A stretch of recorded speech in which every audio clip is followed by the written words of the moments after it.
Seo Gerry Adams le Bairbre Brún, McLaughlin agus Gerry Kelly agus ben Yanu. Gaesparach we and go into Union Hasta. Gerry Adams here, and we're doing a podcast with Bairbre Brún, with McLaughlin, and with Gerry Kelly on our reflections on the Good Friday Agreement, which of course is 25 years old. Now, in fairness, this would be a rather narrow focus on Sinn Féin and Sinn Féin's participation in this, as opposed to bringing in a broader canvas. So we will also do it in two instalments. So Gerry Kelly is a well-known escaper, former prisoner, hunger striker, MLA leader. Bairbre is a well-known leader, former MLA, former minister, and McLaughlin is all of those things, plus he was coordinator. Were you coordinator in the storm? Yes. Yes. So he was also the speaker up at Stormont. So look, we're gonna look first of all in the years before, well before the Good Friday Agreement, and we want a wee bit of sort of interaction. So I may put a question to somebody by name, but anybody else that has an opinion or a bit of information, just jump in and say your piece. So these were desperate days. The British had militarised the situation. They were sitting on top of it. We were living under military occupation. In fact, we were part of one of the longest phases of unbroken resistance: communal resistance, personal resistance, civil resistance, armed resistance to English rule in the history of our island. And if you go back into the late 70s, the awfulness of what was going on here, and then the hunger strike. So we obviously can't get into all of that detail, but the listeners and the viewers should be mindful that a lot of this happened against the background of awful suffering, of hurt, of injury, of atrocities, and so on and so forth, and of a British and Irish government which were joined at the hip in terms of the need to coerce the risen people of the Northern Statehood. So Republicans started to think about, is there a way to sort this out? The word peace had been hijacked by the great and the good. So, Mitchell, maybe you give us your reflections, then Bairbre or Gerry, or whatever order you want. Yeah, I mean, I think it's arguable that the civil rights movement itself was an example, because of the support and the participation of Republicans, of a peaceful approach to civil rights and to national rights. So like innocents abroad, we all turned up and linked arms, and some come by, and we still overcome, and we got broken skulls, and we got British Army water cannon. So the state was making it very difficult to have a peaceful resolution of those kind of issues. But in my view, as the British Army were deployed, and I think you've correctly characterised their role, they were defending British interests and the British state, then that was the second birth, in my view, of Republicans identifying different forms of struggle, even in the midst of all the horror of hunger strikes and mass mobilisations and international attention. During the hunger strike, we discovered the benefits of electoralism, at least used in a tactical sense. So all of that, I think, framed the modern day republicanism and the what I think is a very consistent development of the case for national self-determination, which eventually the British government was forced to recognise. Okay, what I should have said in my opening remarks is that what the three comrades have in common, apart from their activism, is that they were all involved in the negotiations, along with many, many others. And I'm mindful now that Mark McGuinness isn't with us, and that Siobhan O'Hanlon isn't with us, and that there are probably others who have passed on to. So Bairbre Cottage and who Wayne Major Mitchell we and Starshin. I will walk Misha Gerry and Shaftaji o Walla Clear Gabel Ferrista Kager Garbas Ferrista Mawar. So Honig Misha Ganam Shin grow Ruddy Good Jocolat Vegriwak Fee and Walla Clear Cosulish and Janga Gaelige Knock Fager Lad Vegriwak and Shaw instant Doi Cannon Kerner Mar Beha Tiva Weed and the norm I guess Ganyan for unseart the Haravan and Majin.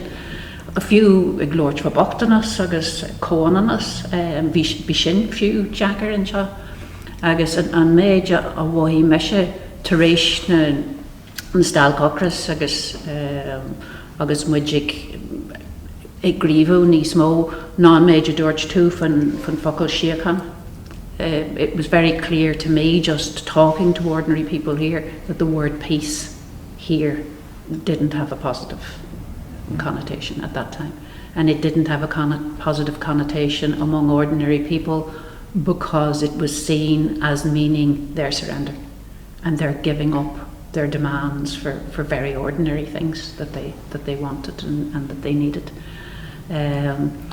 And I thought it was really interesting the way in which people then got around that by starting to talk about peace with justice.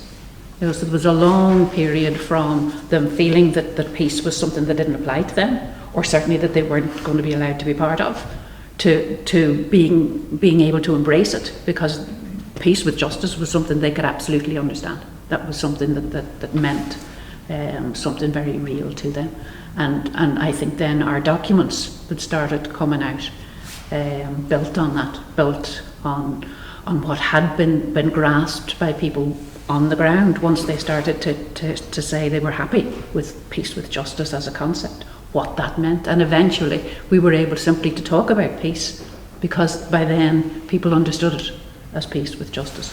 And people previously outside of Republican circles who had really only lazily in some cases seen peace as Republican surrender or the surrender of people who were out and about on the streets looking for things, also embraced a wider version of peace and became part of that discussion. So the Republican base, the party moved from this broad, it didn't move from it, it added to this broad culture of resistance into a culture of change, into contesting the word peace, understanding the word peace, putting, if you like, going beyond the propaganda and actually looking about what it constituted. And you mentioned Poppery, Henfane, Acormidslehela and Kivinyat. I have drove wood Shiakana, Marhampla, no scenario for peace revision. Larry Shades and Doi Heel Shade, good jocker le Shiakan chat in Sincere. But I think as well, when you were talking about moving to a new form of activism, it's something that Pat Bugg, God rest him, years later talked about, moving out of the corner, going into a risky space. In terms of taking people on in these conversations, in these discussions, and contesting words and what they meant, and debating words and what they meant, and not just simply accepting the definitions that were being handed to us through the media or wherever else. Okay, I'm going to come to Gerry Kelly in a second, but we took these two documents, we took them to Ardash, and that was in September 87 was the scenario for peace, and the lasting peace was 1992.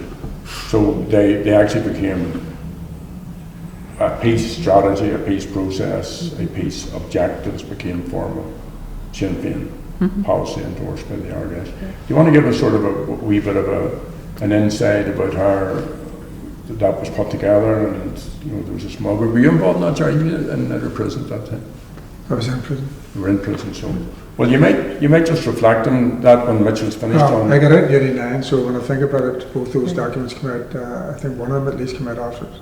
So we had discussed it then. There's, Yeah. towards the loss in peace, I think, was the second one, and scenario for peace. So it was discussed in GL, yeah. Right, you might just give us your thought now at the moment. Go ahead. Bairbre. No, it's Kevin them ag an art call you nor a vimmer a play a drobo and shiakana grow instant documentation grow mar a lagan amok roll realtas na hair and mar hampler roll ahan Daniela agus gur curmer ag an art call you an amshin just linia wine a stock ag lorch for méid a bheits Virginia Janet agus go lani Virginia rai a Gerry siad gan By Shannon Nahru more that the Irish government had to come, before that the notion of idea for people that thought about it was, the IRA and the British come to some sort of arrangement, and then there's big constitutional convention and so on. But in this major policy shift, and you were very instrumental in that much of it was that we were putting the onus on the Irish government to come front and centre and deal with the British government. Yeah, in a sense, where you referenced the other way in which the word peace and the concept of peace had been weaponised by the opponents of Irish republicanism, and the implication there was that everybody except Irish Republicans was interested in peace. The party adopted a campaign slogan coming out of the hunger strike period of freedom, justice and peace. And out of that then came the various amplifications that you are referring to.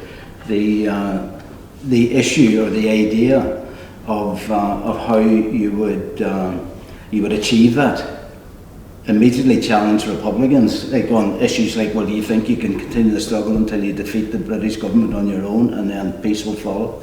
Or does it require that you build alliances, that you begin to explore the concepts of peace and national democracy that others might have? And that groundwork started in the very early 80s. It was a very slow process. And when you consider that these kind of documents, these core documents of our strategy, it took the best part of 10 years before people then started to either examine and analyse what we were saying or even to challenge what we were saying, which we were content enough with. We wanted a dialogue and we believed out of that. For instance, the talks, and they turned out to be hugely significant between the SDLP and Sinn Féin in the latter part of the 80s. And each meeting was, we were kind of passing papers to each other back and forward, mainly outlining what we disagreed with each other. But there then was a task when the talks came to their natural conclusion, where the papers were examined and distilled down to about 8 points of agreement, is my memory. That is, 8 points where we had a common position with SDLP, and all the other reams of paper simply outlined the reasons why we disagreed with each other. And that was the basis of a discussion that developed then between you and John Hume that eventually led or completely kind of influenced the emergence of the Downing Street Declaration, where John Major put it down as formal British policy that the people of Ireland were entitled to self-determination. So it was an evolutionary process rather than a revolutionary one. Okay, I just want to go back a wee bit and then I'm going to invite Gerry to come in. First of all, Sinn Féin was not, it was the poor second cousin. The IRA was the main sort of organisation of struggle. Sinn Féin was very sound and very solid and did great work. But one of our objectives was to grow Sinn Féin as an all-Ireland radical Republican party. Secondly, we were censored. Those big policy changes went through the RDS were largely unnoticed by the media. They weren't picked up. So, part of the problem that Mitchell said it took 10 or 12 years, that's because people didn't know they were being denied their right to whatever was happening within the Republican camp. And then finally, before I bring Gerry back, Father Des Wilson and Father Alex Reid picked up on this. Now, they were two priests based in West Belfast, so they were in the heart of the Republican community. They knew what was going on, they knew the victimisation, the occupation, all the rest of it. And they picked up, particularly on this big mantra for us was, if you want the IRA to stop, give them an alternative. Right? Talk, listen, dialogue. That was, and they played a huge role, very diligently over a couple of decades actually, trying to get that across. So Gerry, you're in prison, that these matters were God love discussed. me. What? God love me. I know. So these matters were discussed by the prisoners, and then you come out, and maybe you would take us to Martin, yourself were involved in. Yeah. Well, when I got out in 1989, I suppose it was because I think it was evolution, and sometimes we talk about watersheds, and it's quite difficult to work out even in this conversation. So what was a watershed? But I certainly think that the hunger strike was a watershed and accepted by everybody because of the impact, and we may not have known the impact because we were dealing with an issue which was what was happening in jail.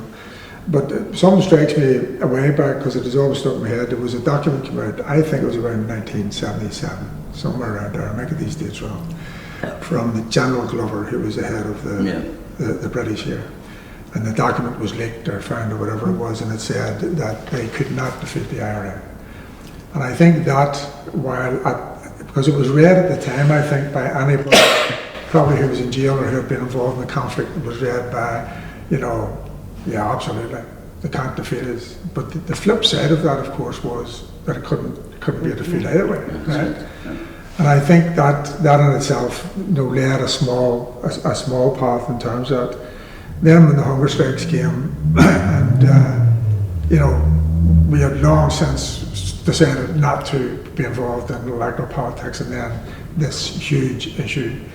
As well as being macro on a very personal basis, these were commies and all of that there. Then when we stepped into electoralism, you couldn't turn back. I mean, in my opinion, that's what it was now. You might have been able to, but it kicked off, as somebody said earlier in the conversation, in terms of that. I think then to head towards me getting out and all of that, I got it in 1989. Certainly the policy, and I think we learned this very quickly during the negotiations, but the policy of the British, there was no policy. I mean, I had in my head, these are, when we were stepping at this, these guys have, 2,000 years of expertise and all of that, and what you found out was actually their policy was inertia. They had a notion that the best way to deal with this was containment, and actually they had a military mentality. I'm not talking about the British Army, I'm talking about the state in terms of that. And I think trying to move through that was difficult. I got out in 1989 fairly quickly after Gerry Adams let me take a wee holiday. I became involved with the prisoners department and then until the publicity department and that. And I was very honoured. I mean, I was very privileged to be asked to accompany Martin to a meeting with the British government representative. Of course, there was, which I didn't know at the time, but learned, there was sporadic, if you like, contact from the British over a long number of years. Did that include when Thatcher was in power? As far as I remember, but I only learned this, I mean, so you would know perhaps better, but there was certainly, and Martin had been at the centre of that. And of course, it would go right back to the early 70s when there was talks. Anyway, I was asked to go. We went to Derry in a very difficult situation. The Warrington bomb had taken place.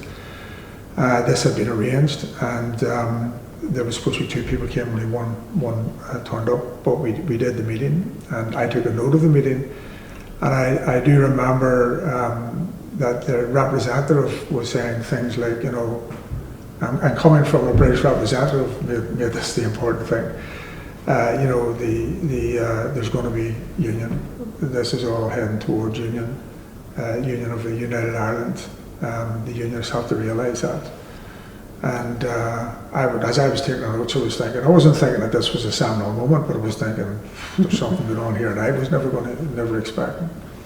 When it was brought back to the team, which had already been set up in terms of talks and all of that, my memory of it, and others here might have their own view of it, but my memory of it was, the analysis was, that's really interesting. And this is about talks and being able to set up delegation talks, but it needs to be brought out in the open.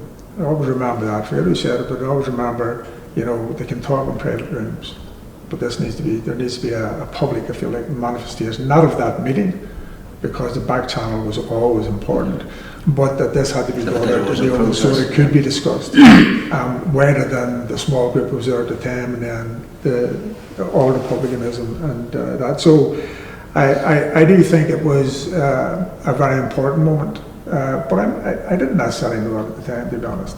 I think then there was other important moments which added to that. But that's my memory of the first action. Then we were meeting in houses. There's no trust of, you know, having quiet conversations, so you were shifting from house to house. And then the next, for me personally, then I was actually at a wedding in '94, my niece's wedding in Devonish, and I got a phone call to come down to the Sevastopol Street, and we were standing on a platform and being announced as the team who was getting in, at least to the first meeting, because the group got much bigger, of course, and the group was already big. Got into the first meeting in Stormont, and I remember going up to that. It was Lucilita, Sean McManus, myself, Martin obviously, and Siobhan O'Hanlon. And I had a briefcase which had nothing in it, and a Dexter. The Dexter. And no trousers? No, I managed to get the trousers on. But it was bizarre in a certain way, and you could feel there was an atmosphere, you know, because it was mostly police that were there and all of that. There was an atmosphere of what are these characters doing up here, you know. I also remember that the first meeting was quite a team of across the table of civil servants, top civil servants. I think John Chilcott was the top civil servant at the time who decided not to come. And he sent Quentin Thomas, who was the permanent secretary, I think, in the NIO. And it became, I think, very clear over a couple of meetings, if not the first meeting, that they were using it to stall the process as opposed to deal with the real issues. And that didn't really change. We did a number of meetings, and it was, you know, fencing across the table, but it didn't change. Later, maybe at the time, I think there was certainly a realization that there was a conservative minority government, and they need the Unionists. The Unionists were absolutely against talking to Republicans, and that had an impact. So they started bringing up barriers as opposed to trying to move it. And I'm jumping a wee bit and I'll stop at this, when Tony Blair got in, the Labour Party came with a huge majority, it not exactly overnight, but near enough, once they settled down, got up and running, the first meeting under the Labour Party, the absolute first meeting, the exact same civil servants, to my memory there wasn't one changed, right, started talking. Entirely in an entirely different atmosphere about where we were going, and you knew you were into real talk. So that's my memory of it, anyway. Okay, well I'm going to go back, thank you Gerry, I'm going to go back just a wee bit. So the party had developed these different strategies and policy positions, and you know, we were looking at negotiations as a mode of struggle and how you can use negotiations in that way. And Mitchell and Bairbre have touched upon the other people that we were in touch with, particularly Mitchell giving us the outline of the SDLP talks. But there was other contacts with the Irish government. There had been ongoing, though not with leaders, contacts with people from a unionist background. There was this back channel with the British, and it did happen when Thatcher was there. It had come back, it had been used in '74 then during the hunger strikes, and then when you and Martin were involved. And then of course we had developed strategic objectives, which included the need to reach out to people internationally. So on the one hand we reached out to the ANC for advice, but on the other hand we reached out to our own diaspora in Irish America, and I think what's very, very important in all of this, which rarely gets mentioned, like in relation to the role of the IRA and so on. The IRA never came to any formal arrangements with the British government on anything. What we did as Sinn Féin was to develop with others an alternative to armed actions. And then it was an independent, if you like, Irish-American type of an initiative. We went to the freedom fighters and we said, look, we now think there's an alternative. But let's go back a wee bit, just maybe your recollections on context. But I also remember, just in terms of those contexts, they were obviously the big major contexts, but that was about that time that I moved from being a local activist that was on the Ard Comhairle to then moving out in the international department, going abroad to promote the peace process, and North America obviously, and Canada, and so there were the Irish diaspora, but also right throughout Europe, progressive parties, then also meeting with people from who were also sending out feelers from other governments, some I think on behalf of the British and some just for their own,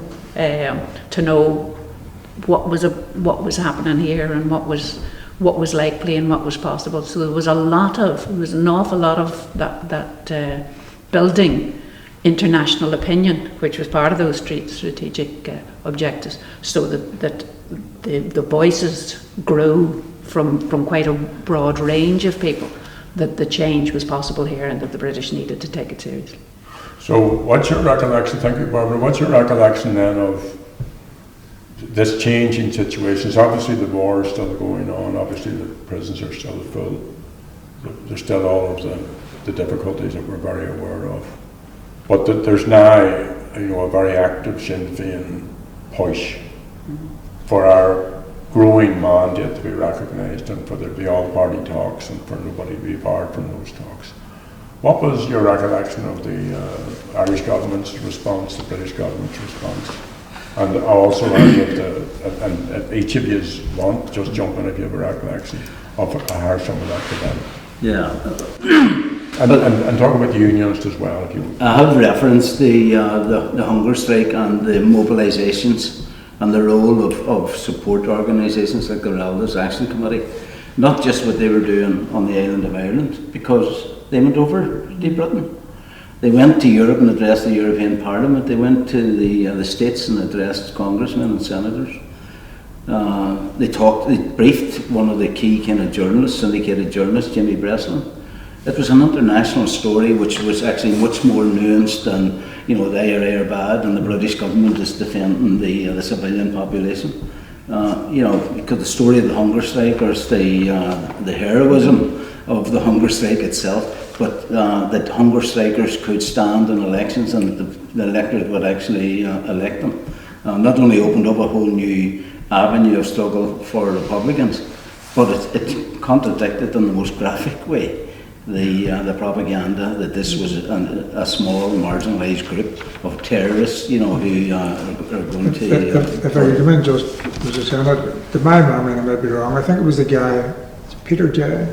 It was a guy who was World War I or something, and he was Callahan's son-in-law, if I remember this correctly. And he was sent over to America either as the ambassador or sent over particularly to try and counteract. He sacked a lot of the people who were involved in the publicity for the British in America to try and counteract. And what they couldn't counteract was simply that, was set all propaganda, newspapers and all aside, was the question, well, why are these people prepared to give up their lives if necessary? And he failed in that. That was to me, in a way, the first time we broke through, if you like, the paper wall, or whatever you might have called it, of our newspapers.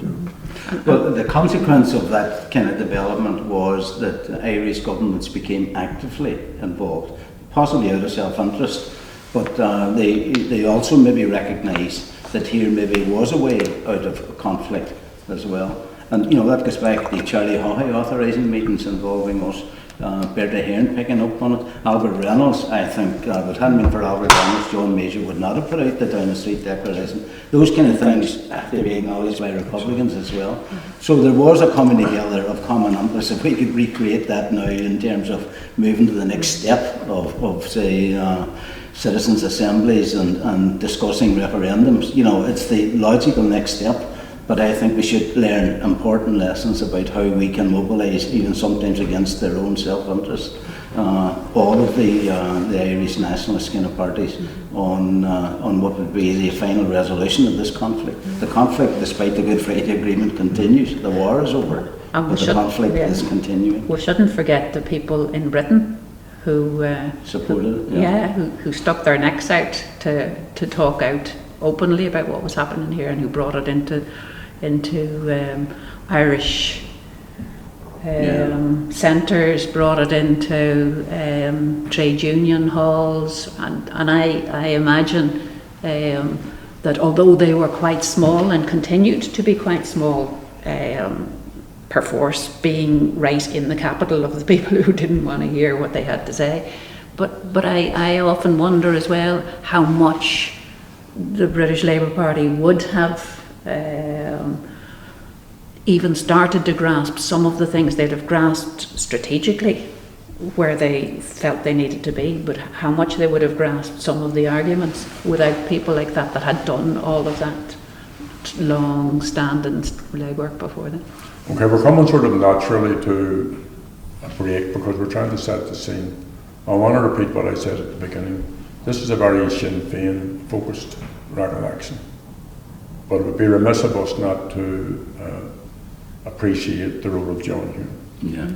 That as we develop what became known as Hume Atomus, that he stuck with it, and that the broad principles which we had developed, you know, in terms of the importance, the centrality of self-determination, to give the people their choice. And we shouldn't forget the intense kind of and vitriolic criticism that he got for even engaging in those conversations. And then, because I want to start writing this, but I want to ask you very specific questions, right? So we're playing now on their side of the field, and we're saying talk, discuss, and this podcast doesn't have the time to deal with the detail of all of that, but we've worked out quite sensible, reasonable positions. And here was Major saying it would turn us stomach to talk to Sinn Féin, while, as Gerry has indicated, they were already through a back channel talking to us. Or he talked about, you know, Sinn Féin needed to be decontaminated. And then we had the people coming forward from Irish America, the people we call them the Common Irish Group. Some of you met them in the course, and they became household names at that time. So what's your sense of two things, just what was happening within unionism, number one, and then secondly, what was happening within the broad Republican base, you know, the not necessarily even the activist base, but the general, as these things were developing and so on. So whoever wants to jump in first.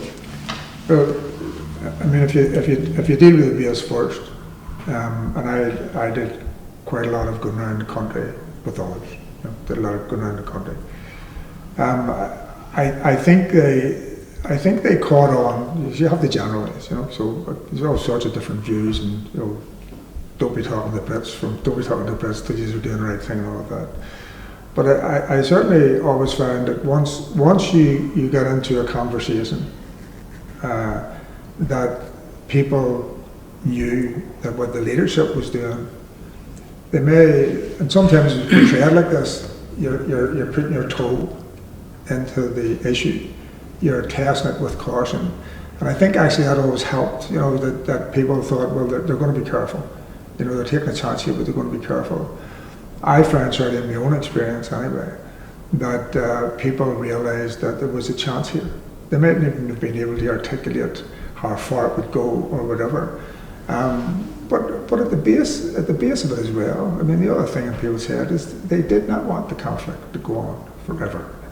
They did want to see that it was going to come to some sort of conclusion. And for Republicans, as I think somebody said earlier, to have retaken the issue of peace, if you like, who have reclaimed it as if it didn't belong to us, that peace means something to everybody, I think was catching on substantially. To allow, I don't want to exaggerate because this was early days, to allow for the conversations to continue. And one of the lessons we learned, of course, from the South Africans, and think of the size of their country, right, was that your biggest negotiation will be with your base. Yeah. And I think that was something which was said so often. We said it all the that time, to remind ourselves. that it became a part, and even the discussion around which I remember around the strategic objectives was, I think that discussion in itself was a huge step forward because it stood by us through thick and thin, I think. Okay, so I'm going to ask Mitchell to give his reflections, and then we give the focal score to Bairbre, and we take a pause there. We talked at the beginning of this about the just how long it took to get to the point where people were negotiating with each other. There's a lot of testing going on, maybe a lot of skepticism on both sides. One of the things that actually made me realise that there had been a significant change in British policy, long-standing British policy, that it would never be in England's interest to withdraw from Ireland. That's what was governing their approach to Ireland for 70 odd years. But then we had the Peterborough Statement, which was authorised by Thatcher, of all people, of all the British Prime Ministers you could think about, authorised by Thatcher. It was eventually repeated by John Major, even though Jim Molyneux in the Unionist Party had his cabinet by the throat. He had a majority of 2. It couldn't function. Yeah. Couldn't do any of the other things that the British government needed to do without the support of the Unionist Party. We had to develop an understanding of that. And I would now, on reflection, give Major some credit for not killing off the, this kind of newly born peace process, which he could surely have done. The business of his stomach turning over and all of that could have caused some Republicans to walk away and say, you're wasting your time talking to those people. But at the end of the day, he did issue and signed it jointly with Albert Reynolds, the Downing Street Declaration, which is now reflected in the Good Friday Agreement. So even with our enemies, and he certainly was an enemy, there was, I think, some of the stuff that was coming out of the British Army, confidential kind of studies about not being able to defeat the IRA, where we were meant to hear about them. Mm-hmm. They were meant to influence Republicans. If they were thinking about peace, then maybe we'll all start talking about peace. And I think those kind of birth pains were very painful, but I do think that eventually we ended up talking Turkey.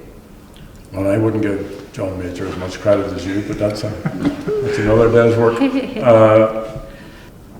So Bairbre, what was happening? We've looked at all the different sort of sectors here, at least some of them anyway.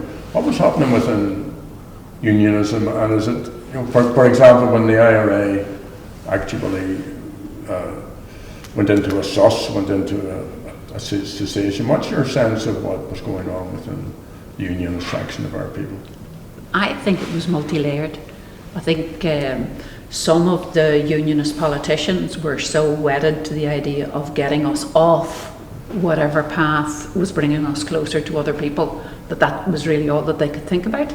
I suppose the strongest example of that was Molyneux, who thought that the ceasefire was the most destabilising thing that had happened. And Molyneux was the leader of the Ulster Union He Party. was, yeah. And it was the biggest party at the time. It was. But there were whole other layers of unionist society. I mean, we were talking to people within the churches, we were talking to people within civil society in that section of the population. They were obviously had big differences with us in a lot of the discussions that we had, but they were very much in favour of embracing the road and the move forward. I also remember just at very local level there were people within peace groups. I mean, I remember going out to speak at one out around Lisburn, and there was a guy on the platform who's one of the unionist ministers today, as in political ministers, DUP ministers. Needless to say, he wasn't on the platform at the same time I was, or I wasn't on the platform at the same time he was. And his contribution to, you know, the possible outreach at that time was he who lives by the sword shall die by the sword.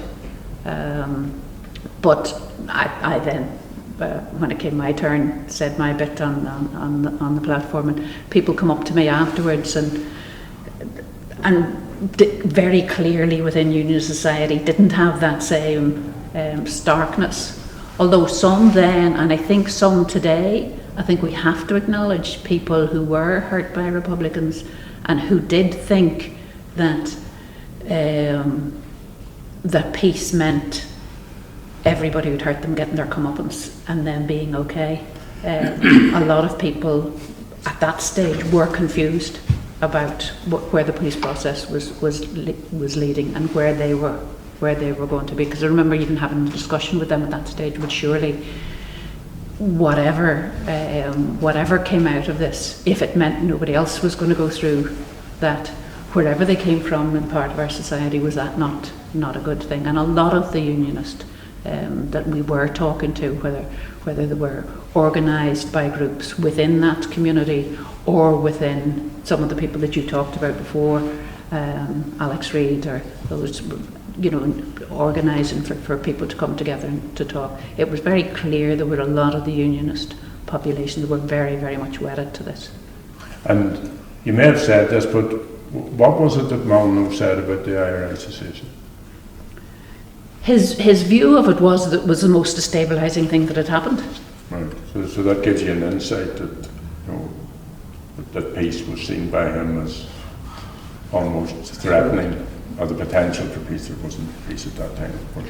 Yes, there was. I mean, there was no doubt that there were a section of the unionists. It certainly wasn't all of them, but there was a section, particularly within, as you say, even the biggest unionist party, whose view was anything that got out of there will be absolute victory for unionism, because unionism has never done anything wrong, and they're the ones that did things wrong. There was undoubtedly a large section of unionism that was wedded to that because they couldn't countenance the possibility that they might have been part of what went wrong. But okay. That wasn't uniform at all in terms of the general population. It was more nuanced, I think. Okay, so I'm going to ask Mitchell just to give you a brief recollection of the talks that he was involved in with different elements of civic unionism. Yeah, and I mean, my experience was that there was a very broad spectrum of opinions about the future when you were talking to people who were undoubtedly unionists, who intended to continue to be unionists, but had, perhaps with the experience of being in business or in some of the kind of the church organisations, were prepared to concede that nationalists and Republicans also had rights. Molyneux, in my kind of understanding of his political complexion, was an integrationist. He wanted to get as close as possible to the British state, and he was quite content for that to be the identity and the aspiration of everybody else. Otherwise, he wouldn't have got involved in talking about alternative democratic solutions. But you always were able to find people who were prepared to kind of examine these issues. My difficulty and frustration over the years was that sometimes these people actually turned into gatekeepers because they couldn't find an entree into that conversation that would not have been threatening within their own constituency.